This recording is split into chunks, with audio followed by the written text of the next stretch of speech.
Okay, our next guest is a very accomplished cereal founder. He sold to Amazon, then sold to Walmart, and now he's back with Wonder Group. Please welcome to the stage Marc Lore and your moderator, Ingrid London. It's amazing to have you here, and it's really fitting because you are, of course, early mover in startups too.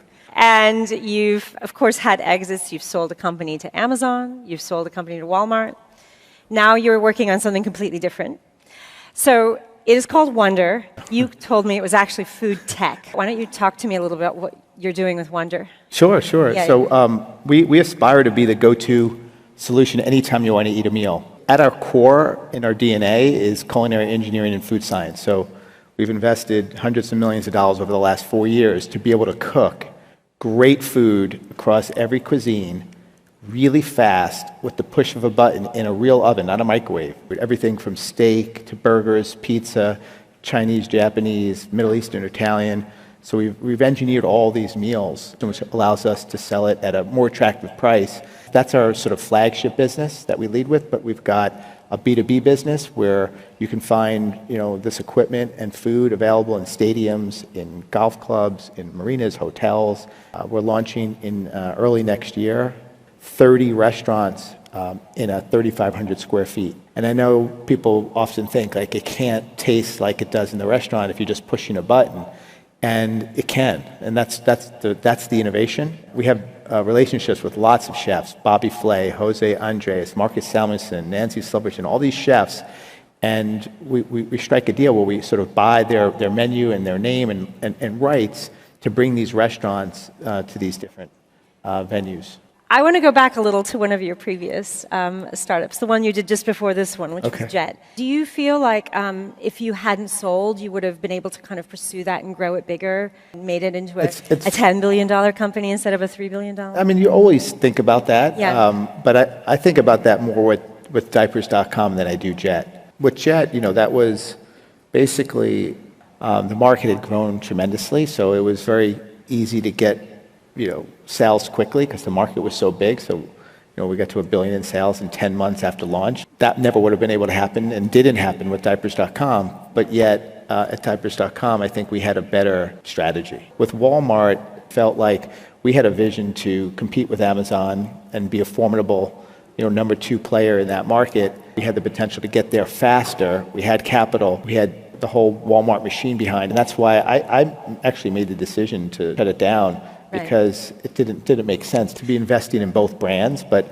I think we did what we set out to do, and that was to create a formidable number 2 player to Amazon. Why did you leave if it was doing so well? I was there to help them become a formidable competitor and get them on the right track. But I'm not a big company guy. Everyone knows that. I'm an entrepreneur, and I love starting things from scratch. Did you sell to Amazon because you could see that was the next step to growing, or did you feel forced? Was your hand forced to buy it, to sell up to them?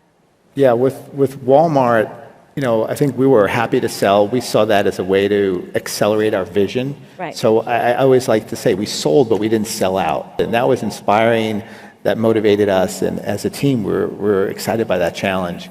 Amazon's situation was different. It was a forced situation. We did not want to sell. It wasn't, it's funny, they cut the price of diapers by 30%. Right. And what's amazing is the resilience of the brand we had built. We saw our growth slow a little, but still growing nicely, even in the face of that. And I think one of the reasons why Amazon then bought us, because they're like, wow, this business is not built on price. They have a real brand. And people potentially looking to invest were basically at that time, that wasn't like it is today where you can go and raise hundreds of millions. Nobody was raising hundreds of millions, really. It was very, very few people. And that was back in like 2011. So 100 million was a big raise, and really that's what it would have taken to feel like we had enough capital. And the investors got scared off by Amazon's attack. Today, looking back, it's funny because 100 million in the whole scheme of today's world is not that much money. Back then, it was a lot of money. It was pretty scary when you had, this was our first exit. We had all of our life savings into it, everything riding on the line, and you have this $100 billion company basically targeting you specifically and cutting the price of diapers by 30%. You know, it was pretty crazy. Do you think anyone could even get to that point? Are we sort of, is it game over in e-commerce a little bit now? There'll be another disruption in time. I personally think it's going to be conversational commerce, but it's going to take a lot of capital, and it's going to take a lot of time. It's not something that's going to happen in the next 5 or 10 years, but 20 years from now, yeah, I think we could see a fundamental disruptive shift. I noticed that you got a bunch of patents on ticketing. Have you invested and purchased sports teams to potentially use them as a template for a startup further down the line that might have something to do with events and really getting to know that business by being embedded in it? I'm driven by just being passionate about something and wanted to see it happen. I'm not that intentional about thinking about well, if I buy this, I could do this and make money doing that. It's not really about that. The patents, for example, I just felt wow, why are all the seats empty close to the arena, and why do they have people that don't let anyone go down there? No, you can't go down there. So I thought, why couldn't you dynamically in real time make these seats available so that they would always be filled in? It would always, everybody from the top would just naturally come down, because there would be a reverse auction. It'd be okay, $40, $30, $20, $10, $5, $2. I call it dynamic real-time ticketing. And so then we started a company. Me and A-Rod started a company called Jump. And so then you've got Mojo. That's another passion. This was my second startup. We created something called thepit.com, which was meant to be a sports stock market, but because you couldn't have gambling at the time, we had to use a baseball card as the proxy for the athletes. For the last 2 decades, had this dream of wanting to do the sports stock market, and we learned so much, and we knew what had to be done.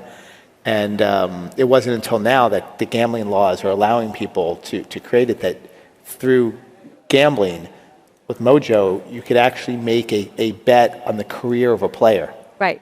And you make that bet real time so you can get in and out. Well, that's basically a stock. A stock is a bet on the future earnings of the company. So I feel like it's really interesting, because I feel like the whole business that you sold to Topps and then Mojo, to me, it sort of feels very connected to cryptocurrency, which these days, if somebody was to start a company like that, they would have an NFT element to it. Or something. Even though it might sound like it, I think it's completely different and the complete opposite ends of the spectrum, because crypto has no inherent intrinsic value. Supply and demand dictates price. On Mojo, you will get paid at the end of the person's career. So it has intrinsic value. It's not based on the whims of supply and demand or hype or, there's no bubble.